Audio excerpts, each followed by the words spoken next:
The alarm bells rang through the bridge of the Galactic Council ship Harmony. Captain Veltar looked at his screens with worry. Something big was coming out of deep space. Something that should not be there. "Report," Veltar said to his crew. "Unknown." "Ship approaching, sir," said his sensor officer. "It came from the dark zone. No one goes there." The dark zone was a part of space that all smart species avoided. Strange things happened there. Ships that went in never came back. The Council had marked it as forbidden territory long ago. "Show me," Veltar ordered. The main screen lit up. What they saw made everyone go quiet. The ship was huge, bigger than anything in their fleet. But it was not beautiful like Council ships. This ship looked like it was built for war. Its hull was dark gray metal with scars and marks all over it. Sharp edges stuck out everywhere. It looked like someone had taken a weapon and made it fly through space. "By the stars," whispered the communications officer. "What is that thing?" The ship moved closer. It did not slow down or change course. It just kept coming straight at them like it owned the space around it. "Sir, should we call for backup?" asked the weapons officer. Veltar thought about it. His patrol fleet had 5 ships. They were well armed and had good shields, but looking at this strange vessel made him feel small and weak. Send the standard? Greeting first, he decided. Let them know who we are. The communications officer pressed buttons on his panel. Unknown vessel, this is Captain Veltar of the Galactic Council Peacekeeping Force. Please identify yourself and state your purpose. In Council space, they waited. The alien ship kept coming closer. Veltar could see more details now. The hull had weird patterns on it. Some parts glowed with a soft blue light. Other parts looked like they could open up and shoot things. Big things. Then the reply came. The voice was calm and spoke in perfect Council standard language. This is Admiral Sarah Chen of the United Earth ship Retribution. We are just passing through your space. Please stand down and let us continue our journey. Veltar blinked. Stand down? He had never heard anyone talk to the Council fleet like that. Did they just tell us to stand down? Sir, they are not slowing down, reported the navigation officer. They will reach our position in 10 minutes. Admiral Chen, Veltar said into the microphone. This is Council space. All ships must follow our rules. You need to stop for inspection and registration. The human ship was close enough now that Veltar could see gun ports all over its hull. Lots of gun ports. More than his entire fleet had combined. Captain Veltar, came the calm voice again. We appreciate your dedication to your duties. However, we have urgent business elsewhere. We will not be stopping. Sir, the weapons officer whispered. I am reading their weapon systems. The numbers do not make sense. What do you mean? Their main guns are bigger than our entire ship, and I count at least 50 smaller weapons. Each one is more powerful than our main cannon. Veltar felt cold. That cannot be right. Check your sensors. I have checked 3 times, sir. Also, their shields are unlike anything I have seen. Our scans cannot get through them properly. The human ship was now only a few thousand kilometers away. It was enormous up close. Veltar could see people moving behind windows on the bridge. They looked just like the pictures of humans in the Council database. But those files said humans were a primitive species that had just learned to fly in space. Admiral Chen, Veltar tried again. Our records show that humans are new to space travel. How do you have such advanced technology? There was a pause. Then Admiral Chen spoke again, and Veltar could hear something like amusement in her voice. Your records are quite old, Captain. We have been traveling between stars for over 200 years. We have been traveling between galaxies for 50 years. Between galaxies? Veltar's science officer gasped. That is impossible. No one has that technology. Sir, the sensor officer called out, the human ship just scanned us. Complete scan. In 2 seconds. Our best scanners need 10 minutes to do what they just did. The human ship was passing them now. It moved smoothly and quietly, like it weighed nothing. But Veltar knew it had to weigh millions of tons. "Admiral Chen," he said, quickly. "Council law requires all new species to register with us. You must come to our capital for proper first contact procedures." "Captain," Admiral Chen replied, "we respect your laws, but we are not a new species to this galaxy. We have been watching the Council for decades. We simply had no reason to make contact until now." "Watching us?" Veltar felt his skin crawl. "For how long?" "Long enough to know that you are good people who keep peace in this region. We appreciate that. It makes this part of space safe for trade and travel." The human ship was moving away now, but it was not moving fast. It was like Admiral Chen was being polite by not showing off their real speed. "Sir," the communications officer said quietly, "I am picking up other signals, very faint ones." "What kind of signals?" "Human signals, sir. There are more ships out there, lots more ships. They are just hiding somehow." Veltar looked at the screen where the retribution was getting smaller, in the distance. "How many ships?" "I cannot tell, sir. The signals appear and disappear, but I think there might be hundreds of them." The bridge went silent. Everyone stared at the screen.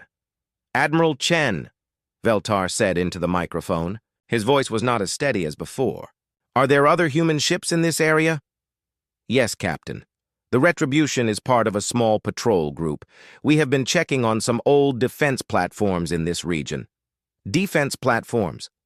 "Ancient human technology, Captain. We built them long ago to watch for dangers from outside the galaxy. They are automated, so no one needs to crew them.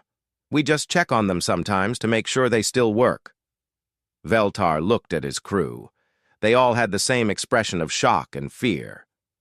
"How long have these platforms been here?" he asked. "About 150 years, Captain. Do not worry. They only activate if something truly dangerous approaches. Your council ships are perfectly safe." The Retribution was now just a small dot on their screens, but Veltar knew that Admiral Chen could still hear every word they said. "Admiral," he said carefully, "what do you consider truly dangerous?" There was another pause. When Admiral Chen spoke again, her voice was serious. "The kind of things that live in the dark spaces between galaxies, Captain. The kind of things that eat planets. The kind of things that your council has never had to face because we have been dealing with them for you." The communication ended. The human ship jumped to faster-than-light speed and disappeared. Veltar sat in his chair and stared at the empty space where the most powerful ship he had ever seen had just been. His crew waited for orders, but he had no idea what to say. Finally, his communications officer spoke up. "Sir, should we report this to Council Command?" Veltar nodded slowly. "Yes. Tell them we have made first contact with humanity. Tell them everything just changed." 3 days after the first meeting, the Council sent their strongest fleet to find the humans. Admiral Kethvar commanded 12 heavy warships, the pride of the Council military. Each ship carried enough firepower to destroy a small moon. The fleet was the most powerful force the Council had ever assembled. "There," said the censor officer. "The human ship is exactly where Captain Veltar said it would be." Admiral Kethvar looked at the screen. The human ship called Retribution sat motionless in space near a large asteroid field. It looked peaceful, almost harmless from this distance. "Admiral," came a calm voice over the radio, "this is Admiral Chen. We meet again, though I believe you are not Captain Veltar." "I am Admiral Kethvar of the Council Defense Force," Kethvar replied. "Admiral Chen, by order of the Galactic Council, you and your crew will come with us to the capital world for proper first contact procedures." "I appreciate the invitation, Admiral, but we must decline. We have work to finish here." Kethvar felt his anger rise. No one had ever refused a direct order from the Council fleet. "Admiral Chen, this is not a request. Council law requires all..." New species to follow our procedures. You will comply or we will use force. There was a pause.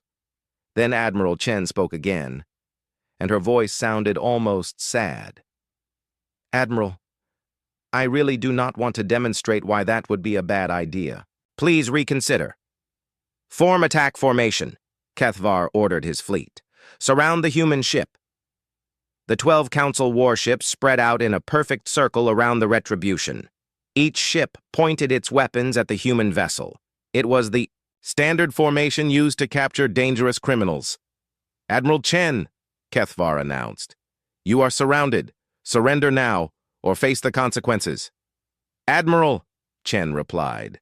Before you do something you will regret. Let me show you something. The Retribution turned slowly until it faced the largest asteroid in the nearby field.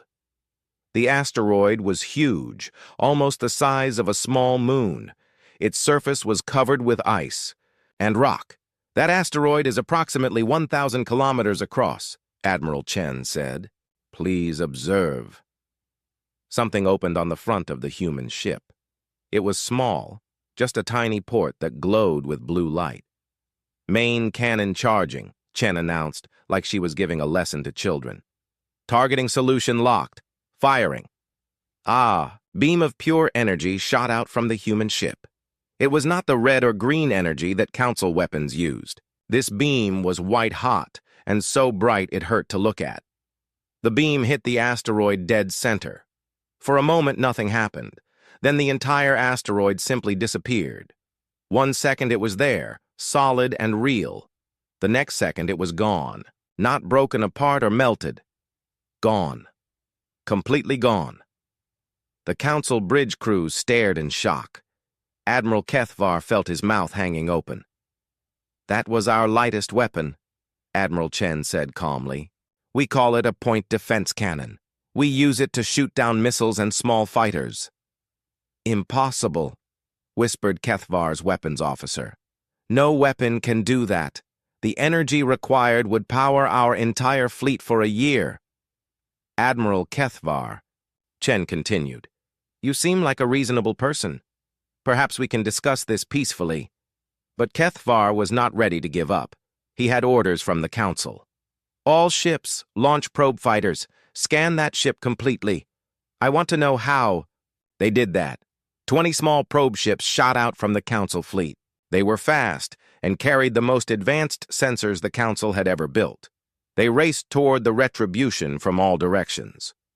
Oh dear, Admiral Chen said. Admiral, please recall your probes. Why should I? Because I do not want to. Embarrass you in front of your crews. The probe ships were almost at the human vessel when small ports opened all over the Retribution's hull. Tiny beams of light shot out. Each beam was no thicker than a finger, but they moved faster than Kethvar could follow. Every probe ship was hit at exactly the same moment, but they were not destroyed.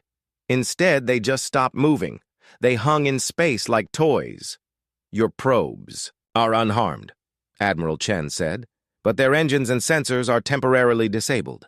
We will return them to you shortly. Bright beams appeared around each probe ship. The beams pulled the probes back to their ships like invisible hands. How? Kethvar asked. How did you target 20 moving objects at once? Our computers are quite good, Admiral. Now shall we try a different approach? Kethvar was not finished. He had one more trick. All ships, prepare to jump inside their formation. Maximum speed. All weapons ready. This was the Council's most advanced combat move. All 12 ships would jump to faster-than-light speed for just a moment, appearing right next to the enemy ship from all directions at once. Admiral, please do not do that, Chen said. Why not? Because you will hurt yourselves. Execute jump, Kethvar ordered. The 12 Council ships activated their fastest engines. They jumped toward the human ship from all directions, planning to appear right next to the Retribution with all weapons firing. Instead, they passed right through empty space. The human ship was simply not there anymore. Kethvar's fleet found themselves in the same circle they had started in, but now they were pointing their weapons at each other. Where did they go? Kethavar shouted. Behind you, Admiral Chen said pleasantly. Kethavar spun around. The Retribution was floating calmly behind his flagship, close enough that he could see people walking around inside it. How? He whispered. We moved, Chen replied. Your jump technique is very impressive, by the way. We developed something similar about 100 years ago. You moved during our jump? That is impossible. Nothing can move that fast. Admiral, may I ask you a question? Kethavar was too shocked to argue. What? What is the fastest your ships can travel? Our best ships can reach 50 times the speed of light. I see. The Retribution can travel at approximately 10,000 times the speed of light, when we need to. The Council bridge crews went silent. Even the computers seemed to stop humming. 10,000 times? Kethavar's science officer said weakly. That would mean you could cross the entire galaxy in days. 6 days, actually, Admiral Chen confirmed. But that is our normal cruising speed. When we are in a hurry, we can go faster. Admiral Kethavar sat down heavily in his command chair. His strongest fleet, his best weapons, his most advanced technology. None of it mattered. The humans had just played with them like adults playing games with children. Admiral Chen, he said quietly, what do you want from us? Nothing, Admiral. We want nothing from you. We are simply passing through your space on our way home. We have been away for a long time, and we miss Earth. Away? Where have you been? The Andromeda Galaxy. We had some business there. It took longer than expected. Kethavar looked at his crew. They all had the same expression of complete shock. Admiral Chen, he said, I think the Council needs to have a longer conversation with your people. I agree, Admiral. Perhaps we can arrange a proper meeting, somewhere peaceful, where your leaders will not feel threatened. Threatened? By what? By us, Admiral. We are very good at what we do. Sometimes that frightens people. Admiral Kethavar looked at the human ship floating behind his fleet. He thought about the asteroid that had simply disappeared. He thought about his probe ships being caught like insects. He thought about his entire fleet being outmaneuvered without effort. Admiral Chen, he said, I think I am beginning to understand why. The meeting took place on a neutral space station at the edge of Council territory.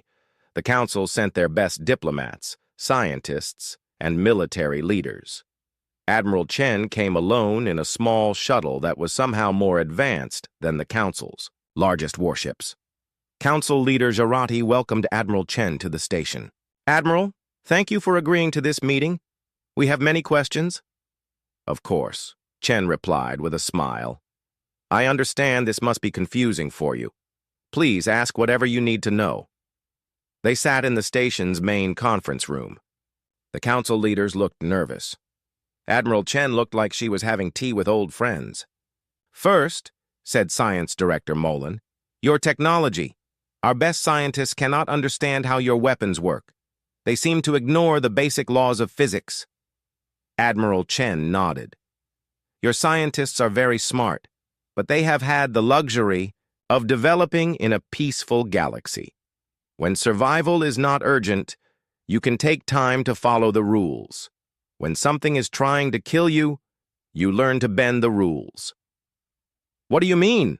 Asked Military Commander Zeldar. Tell me, Commander, what is the greatest threat your species has ever faced? Zeldar thought for a moment. We had a civil war about 300 years ago. It lasted 20 years and was quite devastating. Admiral Chen was quiet for a long time. Then she spoke softly. 20 years. I see. May I tell you about humanity's history? The Council leaders nodded eagerly. Humans have been fighting for survival since we first stood upright on our home planet. We fought wild animals, diseases, ice ages, and each other. When we finally reached space, we thought the fighting would end. We were wrong. Admiral Chen touched a small device on her wrist. The room's walls lit up with images of space battles, exploding planets, and enormous alien ships. 50 years after we left Earth, We met the Devourers. They were a machine race, from outside our galaxy. They ate entire worlds, turning them into raw materials for more machines.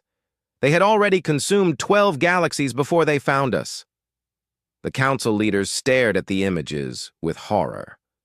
"How did you survive?" whispered Jarati. "We learned to fight better than anything else in the universe. We had to. The Devourers destroyed our first colonies, killed billions of our people. So we adapted. We built stronger ships, better weapons, smarter computers. We turned our entire species into a military force."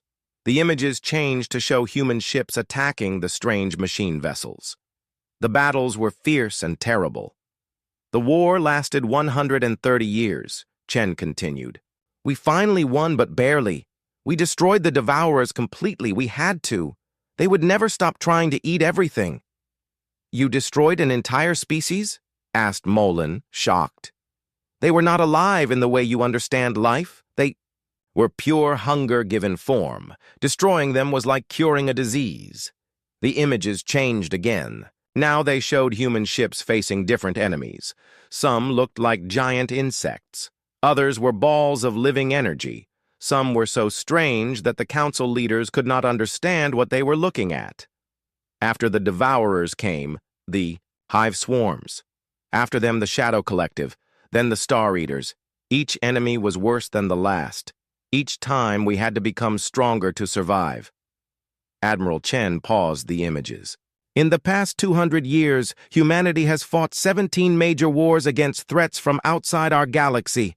We have faced enemies that could destroy suns, enemies that could control minds across light years, enemies that existed in dimensions we could barely comprehend." "How many humans died in these wars?" asked Zeldar quietly. "Billions. Sometimes tens of billions. We lost entire worlds. Once, we lost an entire solar system to something we called the Void Bringers. 3 billion people simply ceased to exist." The room was silent. The council leaders could not imagine such loss. "But we kept fighting," Chen said, "because we learned something important. In this universe, you are either strong enough to protect what you love, or you lose everything. There is no middle ground." "Is that why your technology is so advanced?" asked Molan. "Because of these wars?" "Yes. Every weapon, every shield, every system on our ships was created to solve a specific problem. Usually that problem was something trying to kill us all." Admiral Chen showed them more images.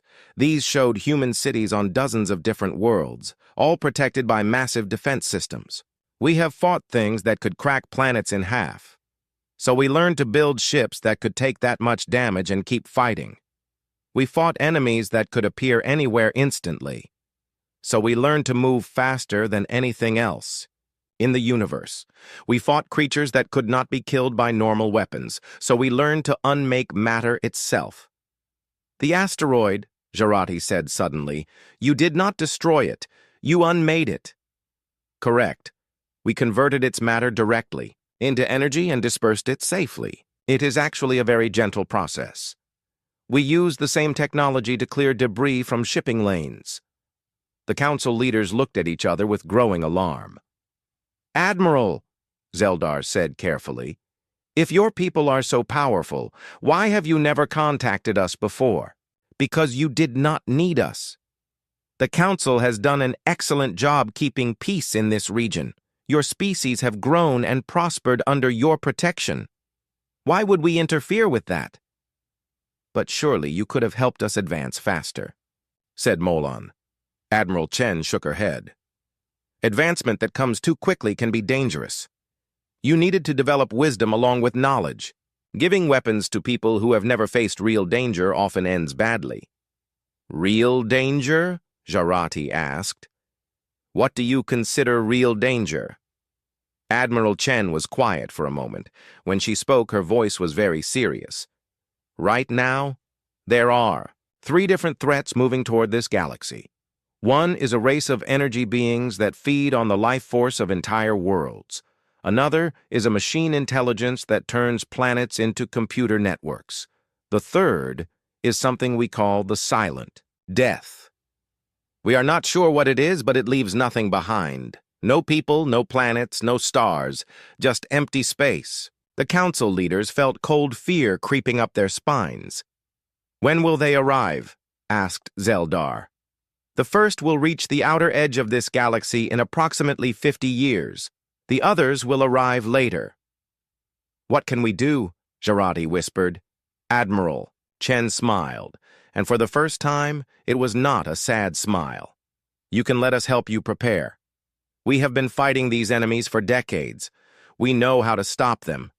But it will require changes. Big changes." "What kind of changes?" "You will need to learn to think like warriors instead of peacekeepers. You will need to build weapons instead of just patrol ships. You will need to accept that sometimes violence is the only answer." The room was quiet for a long time. Finally, Jarati spoke. "Admiral Chen, how many humans are there?" "In this galaxy? About 50 million. Most of our people live in other galaxies now. This region is considered a quiet retirement area." 50 million humans could defend an entire galaxy? Admiral Chen's smile grew wider. "Council leader, one human ship could defend this galaxy if it had to, but we prefer to work in groups. It is safer that way." She stood up from her chair. "I will give you time to think about what I have told you. When you are ready, we can begin preparing your defenses." As Admiral Chen walked toward the door, Jarati called after her. "Admiral, why are you willing to help us? What do you gain from this?" Chen stopped and looked back at the council leaders. Her expression was kind, but also very tired. "Council leader, we have been fighting monsters in the dark for 200 years. It would be nice to have some friends." 3 months after the diplomatic meeting, the council's military leaders met in secret. They gathered in a hidden base far from any trade routes. The base was surrounded by the most advanced stealth technology the council possessed. "Gentlemen," said Supreme Military Commander Velthax, "we have a problem. The humans claim to be our protectors, but how do we know they are telling the truth?" Around the table sat the finest military minds in the galaxy. Each had decades of experience in warfare and strategy. "Their technology is certainly impressive," admitted Admiral Kethvar. "But perhaps they are not as invincible as they claim. Perhaps they have weaknesses we have not discovered." Fleet Commander Zaranel nodded. "Every species has limitations. Even the humans must have blind spots. We need to find them." "Agreed," said Velthax. "I am authorizing Operation Silent Truth. We will test the humans without their knowledge. If they are truly as powerful as they claim, they will detect us easily. If not, we will learn their weaknesses." The plan was elegant in its simplicity. The Council would deploy their most advanced stealth fleet to the human patrol area. These ships used experimental cloaking technology that made them completely invisible to all known sensors. They would observe the humans closely, map their capabilities, and report back. The stealth fleet consisted of 20 ships, each one a masterpiece of Council engineering. Their hulls were coated with materials that absorbed all forms of radiation. Their engines produced no heat signature. Their computers ran on quantum processors that left no electronic trace. Commander Ixtar led the mission from the flagship Shadow's Edge. He was the Council's best stealth specialist, a master of invisible warfare. "All ships maintain radio silence," Ixtar whispered into his microphone. "We are ghosts. We do not exist." The fleet moved toward the human patrol area like a pack of invisible hunters. They had been planning this mission for months. Every detail had been considered. Every possible human sensor type had been accounted for. "Sir," reported his sensor officer quietly, "we are approaching the target zone. The human ship should be directly ahead." Ixtar looked at his screens. Space looked empty, but his instruments told him the human ship Retribution was somewhere nearby. "Beginning passive scan," whispered the science officer. "Looking for the human vessel." Minutes passed, then an hour. The stealth fleet searched the area carefully, but they could not find the human ship anywhere. "Sir," said the navigation officer, "are we certain this is the correct location?" "Check the coordinates again," Ixtar ordered. Before the navigation officer could respond, a new voice filled the bridge. It was calm, polite, and terrifyingly familiar. "Good morning, Commander Ixtar. This is Admiral Chen. I hope you are having a pleasant day." Ixtar felt his blood turn to ice. "How?" he whispered. "Oh, we noticed you about 6 hours ago, Admiral." Chen replied cheerfully. "You entered our sensor range when you were still 3 star systems away. Quite impressive stealth technology, by the way. It might have worked against enemies from your own galaxy." "Sir," his sensor officer said in a shaking voice, "I am detecting the human ship. It is directly above us, distance 50 meters. Ixtar looked up through the bridge windows. There was nothing there, just empty space. "You cannot see us because we are using a different type of stealth system," Admiral Chen explained. "Yours bends light and absorbs energy. Ours shifts us, slightly out of phase with normal space. We are here, but not quite in the same dimension as you." "Impossible," Ixtar breathed. "Commander, I am afraid I have some bad news. Your stealth fleet was detected the moment you left your secret base. We have been tracking all 20 ships since then." Ixtar's communications officer was frantically checking his equipment. "Sir, our stealth systems are still working perfectly. We should be completely invisible." "To your own technology, yes," Admiral Chen agreed. "But we developed our sensors to track enemies that exist partially outside normal reality. Your ships show up quite clearly on our screens." "What do you want?" Ixtar asked. "Well, Commander, that depends on you. You can continue this test of yours, or we can have a more productive conversation." Ixtar looked around his bridge. His crew was staring at him with wide eyes. They had been completely outmatched without even knowing the human ship was there. "You said you detected us 6 hours ago. What have you been doing all this time?" "Watching, learning. Your fleet coordination is quite good.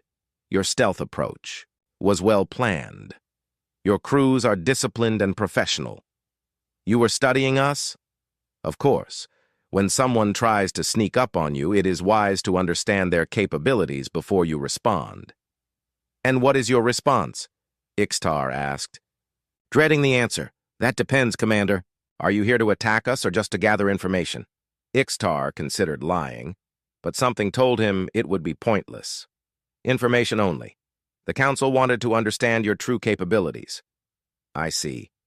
Well, in the interest of good relations, let me give you some information to take back to your leaders." The space around Ixtar's ship suddenly filled with light. Hundreds of human vessels appeared from nowhere, surrounding the stealth fleet completely. Some were as large as space stations. Others were sleek fighters that darted between the larger ships like insects. "This is Battle Group 7, Admiral Chen announced. "One of our smaller patrol forces. We have 43 similar groups scattered throughout this galaxy." Ixtar could barely speak. 43 groups, each this size? Actually, most are larger. Battle Group 7 is considered a light reconnaissance force. The human ships were not pointing weapons at the Council fleet. They just sat there calmly, like they were having a peaceful meeting. "Commander, Admiral E." Chen continued, "I'm going to share some technical specifications with you. Please record them carefully." Data began flowing into the stealth ship's computers. Ixtar watched the numbers with growing horror. The humans were showing them exactly how outmatched they were. "Your stealth technology operates by manipulating electromagnetic fields," Admiral Chen explained. "Very clever. However, we track ships by monitoring gravitational distortions, quantum fluctuations, and dimensional variance. Your ships might as well be firing signal flares." "Why are you telling us this?" Ixtar asked. "Because the enemies that are coming will have similar detection methods. If you want to survive the next 50 years, you will need much better stealth systems." "You would help us improve our technology?" "Commander, we are going to do much more than that. We are going to completely rebuild your military capabilities, starting with these ships. Beams of light shot out from the human vessels, surrounding each council ship in a glowing cage. Do not be alarmed, Admiral Chen said quickly. We are not attacking you. We are upgrading your ships. Upgrading them? Your stealth systems are about to become 100 times more effective. Your weapons will be 20 times more powerful. Your shields will be able to stop attacks that would have vaporized you before. Ixtar watched his ship's systems changing before his eyes. New programs appeared in the computers. New components materialized in the engine rooms. It was impossible, but it was happening.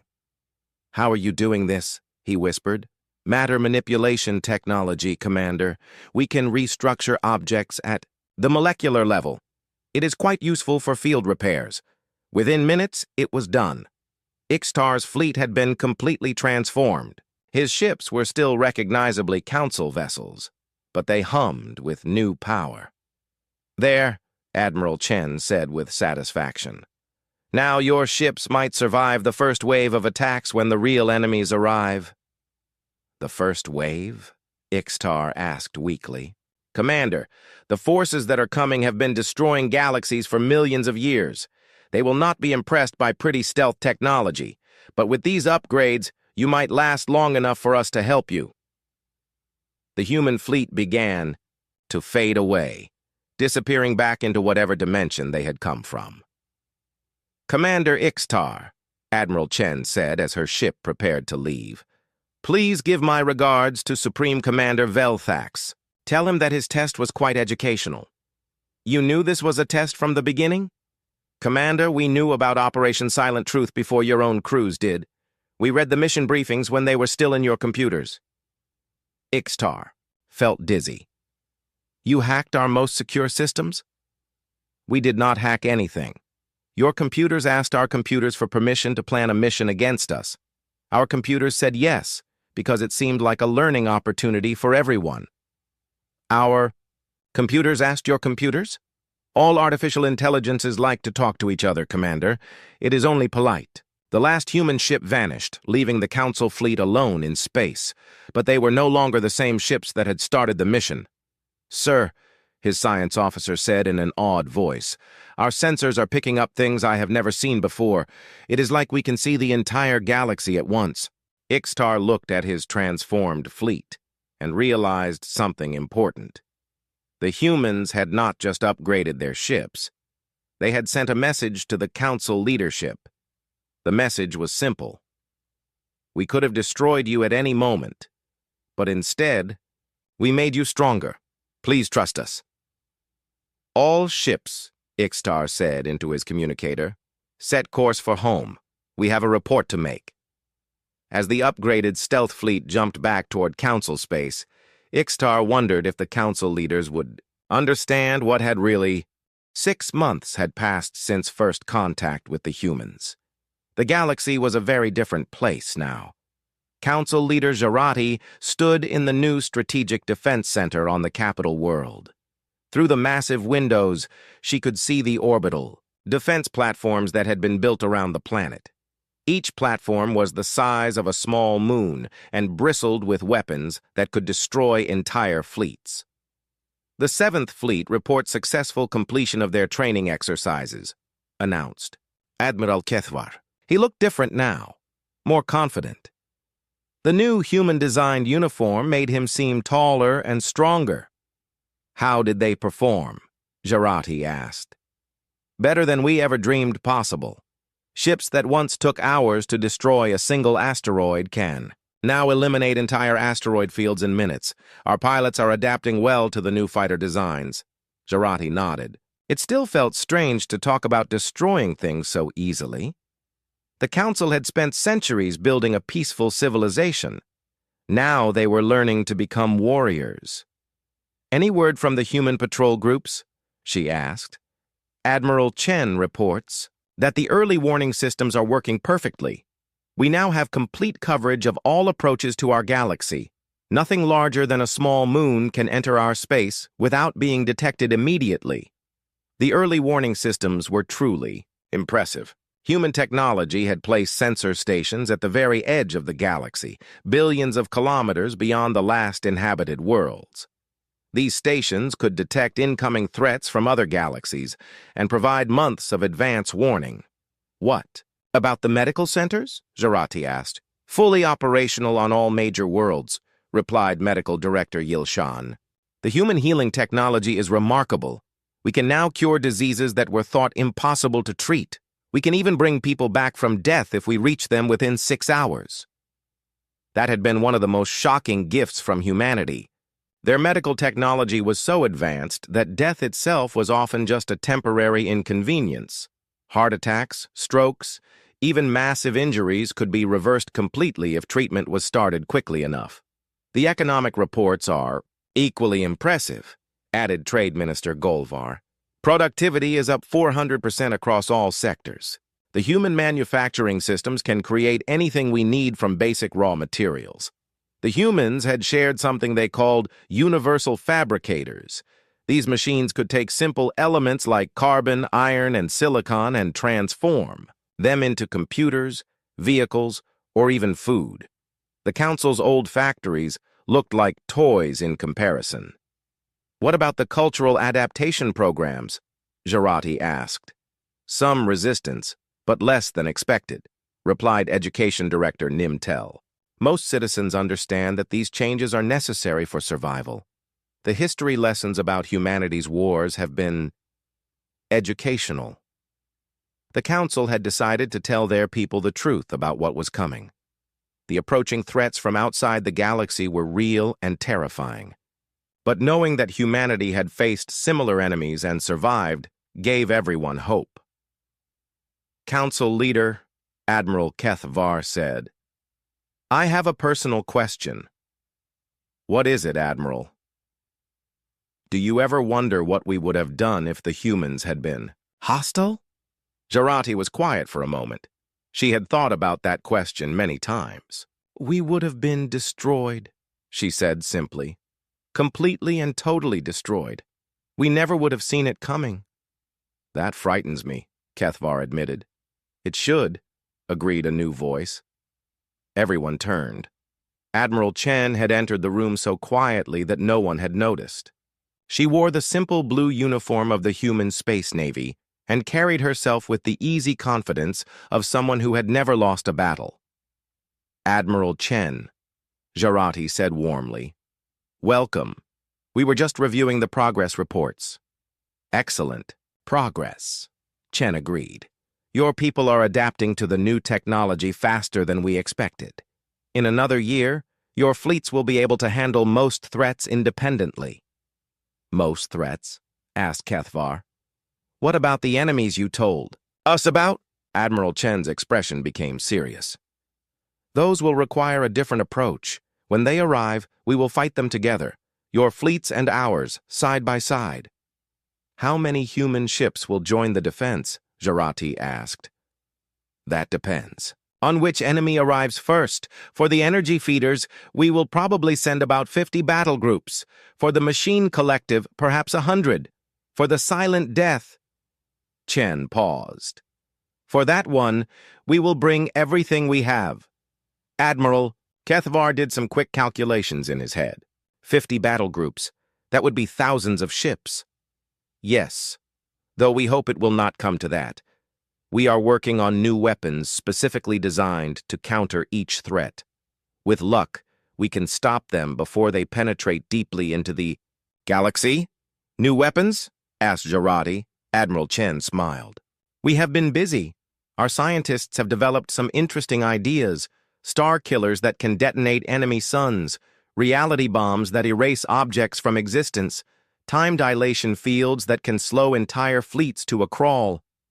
The council leaders listened with a mixture of awe and horror. The humans spoke of weapons that could destroy stars as casually as others might discuss new farming equipment. Admiral, Jarati said carefully, may I ask you a personal question? Of course. How do your people live with such power? How do you resist the temptation to simply conquer everyone else? Admiral Chen was quiet for a long time. When she spoke, her voice was soft and sad. Council leader, we learned long ago that power without purpose leads to emptiness. We could conquer this galaxy in a matter of days. We could rule over every species, control every world. But what would be the point? I do not understand. Conquest is easy. Building something worth protecting is hard. Your council has created something beautiful here, dozens of species living together in peace, sharing knowledge and culture. Why would we want to destroy that? Admiral Chen walked to the window and looked out at the orbital platforms. Besides, she added, we are tired of fighting. We have been at war for so long that most of our people have never known peace. This galaxy represents something we thought we had lost forever. What is that? Asked Jurati. Hope. The possibility that our children might live in a universe where they do not have to fight just to survive. The room was quiet. Everyone understood what Admiral Chen meant. The humans were not conquerors. They were guardians who had been fighting alone for too long. Admiral, Jurati said, what happens after we defeat these approaching enemies? What comes next? Admiral Chen turned back to face the council leaders. For the first time since they had met her, she looked truly happy. Then we teach you everything. We know. We share all our technology, all our knowledge. We help you build ships that can travel between galaxies as easily as you now travel between star systems. And then? Then you join us in protecting other galaxies. There are so many civilizations out there that need help, so many species that are facing the same threats we have learned to defeat. Admiral Kethvar leaned forward. You want us to become guardians like you? Not like us, Chen corrected. Better than us. We learned to fight because we had no choice. You will learn to fight because you choose to protect others. That is a much nobler purpose. Jurati felt a warm feeling spreading through her chest. The future that Admiral Chen described was frightening and dangerous, but also full of possibility.